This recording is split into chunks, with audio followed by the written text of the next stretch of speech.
এই সামাজিক অবক্ষয় একেবারে সমাজের নিম্ন স্তরে পৌঁছায় গেছে, যেখান থেকে আমাদের উত্তরণের রাস্তা অত্যন্ত কঠিন।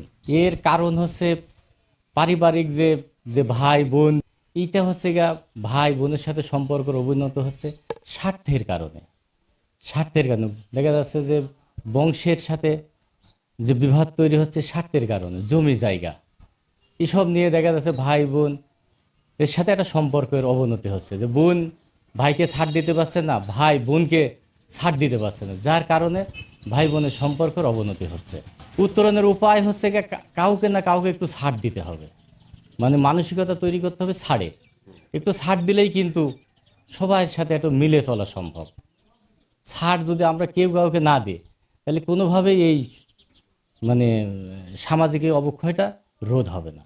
আর একটা বিষয়, আমরা যেটা এখন যে সামাজিক অবক্ষয় যেটা হচ্ছে, পারিবারিক কিন্তু আগে একটা শিক্ষা ছিল। আমরা যখন ছোট ছিলাম তখন কিন্তু বড়দের সামনে